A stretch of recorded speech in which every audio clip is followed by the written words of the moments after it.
Welcome to Y News, I am Christopher.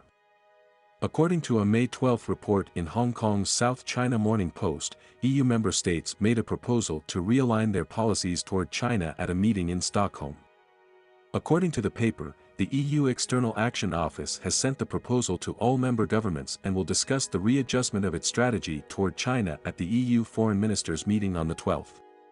Although this does not represent a complete change in the EU's policy toward China, it marks the EU's distance from the US in terms of its attitude and position toward China. The so-called sober but non-confrontational approach means that the EU has shifted from an overly ideological approach to a more pragmatic and cooperative one in promoting China-EU relations.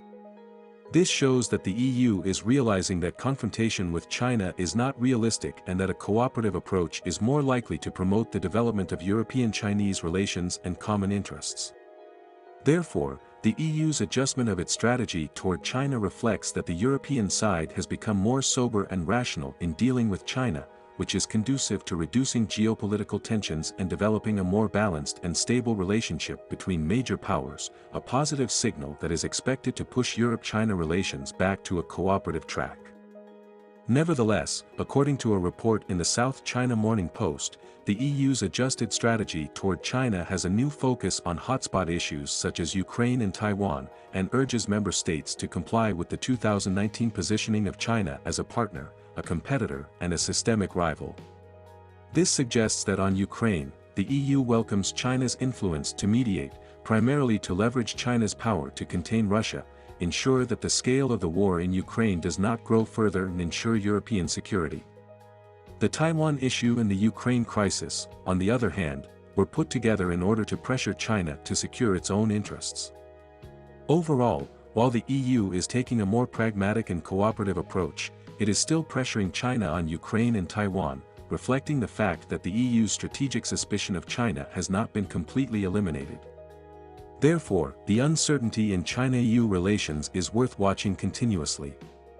In 2019, the EU positions China as a partner, a competitor, and a systemic rival.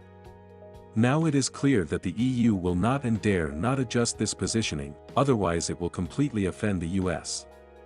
However, the EU says the importance of the different positions will change depending on China's behavior. This sounds cunning, but objectively it also reflects the result that the EU has to bow down when facing the reality. The EU's adjustment of its policy toward China is a necessity for economic reasons. So, how to arrange the weighting of partners, competitors, and systemic rivals?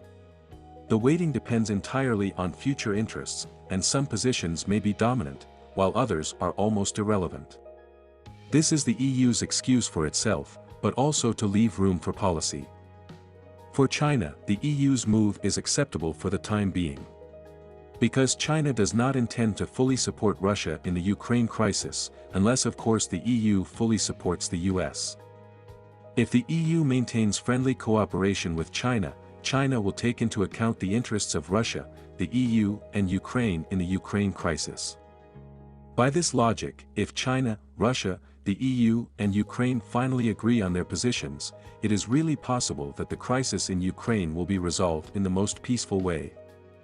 Although this seems very unlikely now, everything is possible as long as the United States is excluded. Of course, on the Taiwan issue, if the United States must create a conflict, China will be forced to respond, and this will not be influenced by the EU. In short, the EU's policy concessions to China are mainly forced by economic needs. In the Ukraine crisis and Taiwan issue, the EU is also depending on China's attitude, trying to win China's understanding and support and reduce geopolitical tensions.